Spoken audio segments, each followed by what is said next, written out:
मोहतरम साथियों, एडवोकेट अब्दुल हकीम चांडियो पंहिंजे मज़लूमनि जी आवाज़ यूट्यूब चैनल में अवां सां मुखातिब आहियां।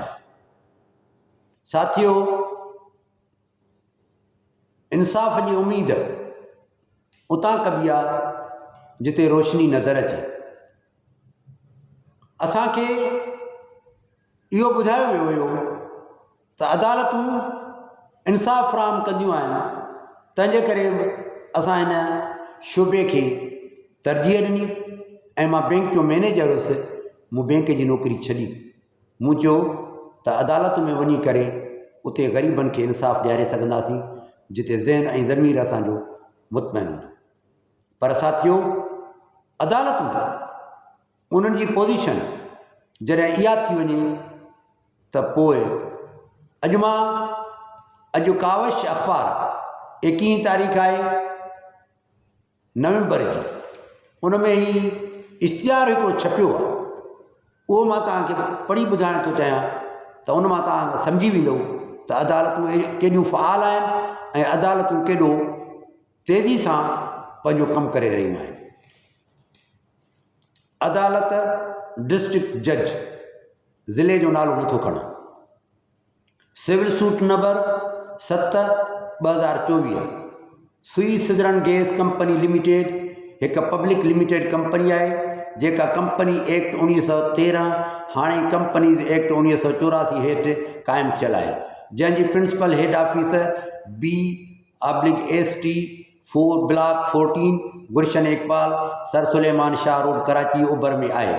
उहा पंहिंजी अथॉरिटी सैयद अली हसन अलमदार वलद Syed Alamdar Hussain deputy manager legal services मुसलमान बालिग हैदराबाद कासमाबाद फेज़ 1 जे इलाइक़े में संदसि ऑफिस आहे।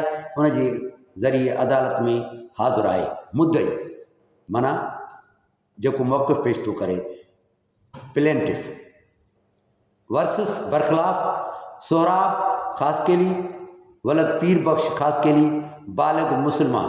उन जी एड्रेस बि नथो पढ़ां, मतां तव्हां सम्झी वञो त किथे थो रहे। मुदा आलिया हाणे इन सोहराब ख़ासकेली वलद पीर बख्श ख़ासकेली ते सुई गैस वारनि जा 21,03,000 रुपया रहियलनि। उन जे वसूली लाइ gas theft control land recovery act 2016 जे अंडर सेक्शन 6 हेठि दायर कयल मुक़दमो ॾांहुं मथे ॼाणायल नामज़द मुद्दा अलैहान। हाणे मेन शइ इहा आहे जेका तव्हांखे हाणे मां ॿुधाइण थो चाहियां। 21 तारीख़ ते ही इश्तिहार छपियो आहे। अवां ॾांहुं 21,03,000 रुपयनि जी वसूली लाइ gas theft control land recovery act 2016 जे अंडर सेक्शन 6 हेठि बार नोटिस जारी कया विया हुआ, पर अवां आम ज़रियनि वसीले फ़राहम कयल नोटिस ॼाणी वाणी वसूल करण खां लवाईंदा रहिया आहियो।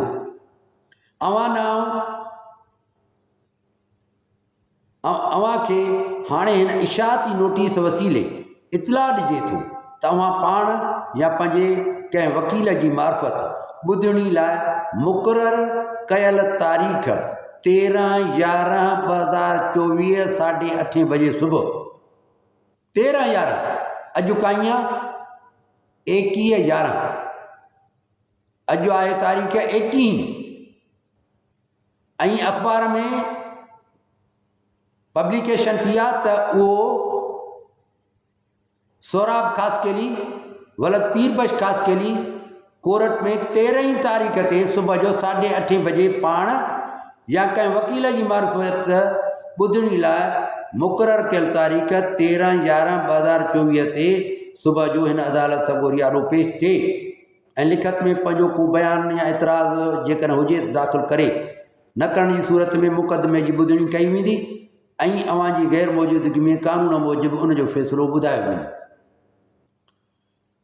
हीउ इश्तिहार मुंहिंजी सही ऐं अदालत जी मोहर सां 7 नवंबर 2024 ते जारी थियो। Office superintendent district court.